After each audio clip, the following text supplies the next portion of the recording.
Hello everyone, my name is Christina Leverton and I have developed this presentation to inform you about the Yucca Mountain Nuclear Waste Repository Project. For over 30 years, the federal government has been trying to force the state of Nevada, which has no nuclear power plants of its own, to accept commercial nuclear waste from other states.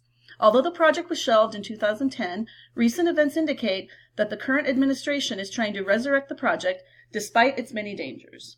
These events will be discussed a bit later in the presentation, but first, let's look at the history of the project to give those of you who are unfamiliar with the Yucca Mountain project a basic introduction.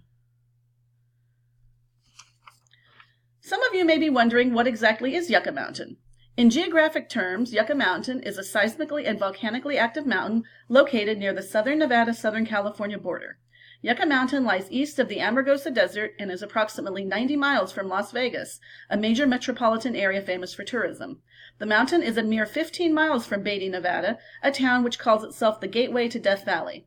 Yucca Mountain lies within the Nevada National Security Site, which is the current name for what used to be known as the Nevada Test Site. It is considered by the Shoshone people to be a sacred site. In political terms, Yucca Mountain is the site which was chosen by the federal government in 1987 to be the sole repository for the permanent disposal of high-level commercial nuclear waste. As I will be elaborating in the course of this presentation, the Yucca Mountain project has, since its inception, been strongly opposed by the Nevada state government. A 2017 poll indicated that 2/3 of Nevadans also oppose the project. Yucca Mountain is a dangerous boondoggle. In fact, $15 billion have been spent over the 30-plus year history of the project with little to show for it. After years of false starts, missteps, lawsuits, and delays, the project was shut down in 2010, but recent events indicate the Trump administration is ready to resurrect Yucca Mountain, sparking outrage among Nevada's elected officials as well as the general public. Now, before I elaborate on the recent actions I just alluded to, I need to step back and provide a brief timeline of the Yucca Mountain project so you can better understand it. The data presented in this timeline is summarized from a more detailed timeline available on the yuccamountain.org website published by Eureka County, Nevada. The timeline is going to be presented across 3 sites, so please bear with me. In 1954, the Atomic Energy Act was passed by Congress. This act promoted nuclear energy and assumed federal responsibility for the disposal of radioactive nuclear waste. Then, in 1956, the National Academy of Sciences recommended that the storage of nuclear reactor waste should be managed in deep geological disposal facilities. 2 decades passed without much progress, but in 1980, the Department of Energy concurred with the National Academy of Sciences recommendation and selected deep geologic disposal facilities as the method to be used for storing nuclear reactor waste going forward. In 1982, Congress passed the Nuclear Waste Policy Act. This act required the establishment of 2 regional repositories to be regulated by the Nuclear Regulatory Commission. Multiple sites were proposed and should all have been studied in detail, but in 1987, a bill that became known as the Screw Nevada Bill was passed by Congress. This bill changed the requirement from 2 facilities to 1. Congress also selected Yucca Mountain as the sole repository site, despite vehement opposition by the state of Nevada and without seriously considering any of the previously suggested sites in other states. Between 1993 and 1994, the Department of Energy began grading work on the mountain and started building the Exploratory Studies facility. The goal was to begin accepting waste in 2010. A portal entrance to the facility was built and tunneling was begun. In 1987, a scheduled 8-year period of thermal testing began. Nevada filed more lawsuits against the project in 1998. Because it would be years before the Yucca Mountain site would be ready to accept waste, Congress attempted to pass legislation to put an interim facility on the Nevada test site, but that attempt failed. Later in the year, the Department of Energy declared the Yucca Mountain site to be viable, even though a great deal of work remained to be done. In 1999 and 2000, President Clinton vetoed more interim waste storage bills for the Nevada test site, but work on Yucca Mountain continued. In 2002, Congress passed a joint resolution once again designating Yucca Mountain as the nation's sole repository of nuclear waste, and President George W. Bush signed that resolution into law. Nevada's legal challenge suffered a major blow in 2004 when the U.S. Court of Appeals dismissed most of Nevada's lawsuits. The Department of Energy, ignoring Nevada's protests, chose the Caliente Corridor to build a rail line to handle the shipment of nuclear waste. Then, in 2007, the DOE set 2017 as the target date for opening the repository. However, a year later, the DOE pushed the date back to 2020. In 2008, the Department of Energy submitted its Yucca Mountain license application to the Nuclear Regulatory Commission for review. Nevada immediately opposed the application. Then in 2009, the DOE suddenly terminated its attempt to license the facility.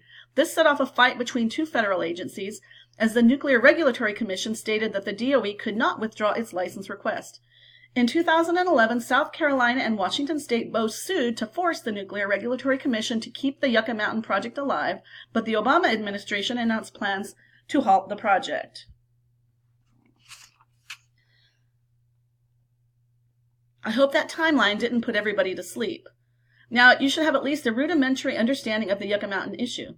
$15 billion was spent over the course of the uncompleted project, a boondoggle if there ever was one. Unfortunately for Nevada, whose many lawsuits were constantly struck down in federal court, the project is not yet dead.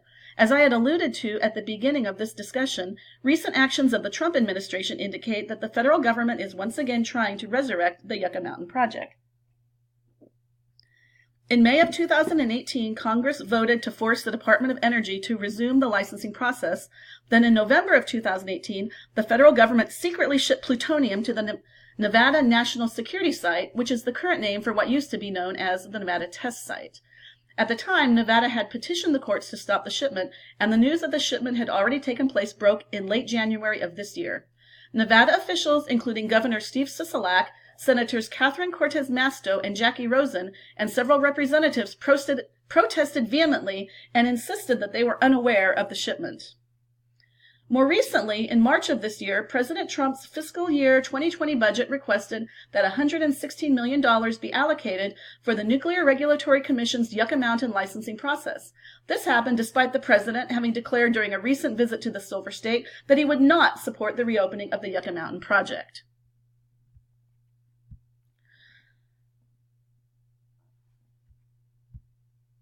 Perhaps you are wondering why Nevada? How can the federal government force an unwilling state that itself has no nuclear power plants and does not create commercial nuclear waste of its own to be forced to take on the waste of other states? Do states' rights mean nothing? In fact, Nevada has no right to most of the land within its boundaries. 85% of the land is owned by the federal government. UNLV history professor Michael Green explains how this dates back to 1864 when Nevada became a state. In order to achieve statehood, Nevada had to cede all claims to federal land within state boundaries, so Yucca Mountain itself is owned by the federal government. Nevada has a sparse population and is primarily desert terrain. This is what made the federal land within state boundaries attractive as a nuclear test site back in the days of above-ground and below-ground atomic bomb testing. One small, sparsely populated state can't defend itself against the 39 states that do generate nuclear waste and who don't want to store it themselves. So, in 1987, Congress passed the amendment to the Nuclear Waste Policy Act known as the Screw Nevada Bill, which established Yucca Mountain as the sole repository for nuclear waste storage in the United States. The state of Nevada has always opposed the Yucca Mountain project, and the state attorney general's website lists a number of reasons why the project should be permanently shut down. Geographically, Yucca Mountain is a seismically and volcanically active site, which alone should disqualify it. Moreover, the site is located less than 100 miles from Las Vegas, a major tourist hub. A nuclear contamination incident would have international repercussions. In addition, the Yucca Mountain aquifer drains into the Amargosa Valley, which is a major agricultural region in an otherwise harsh desert. Contamination of the water supply is a huge concern.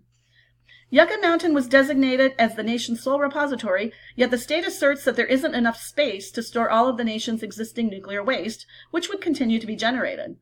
Transportation safety issues are another major concern. The entire nation would be put at risk as the waste is transported from 39 nuclear waste-producing states to Nevada. Millions of people live near the train and truck routes, and they would be at risk should a leak, accident, or deliberate attack occur. Finally, Nevada officials believe national security is at stake. The Department of Energy suggests that 100,000 shipments of waste would take place, which creates 100,000 opportunities for terrorists to attack these mobile targets, not just in Nevada, but anywhere along the route in the 40-plus states that fall along the various transportation routes.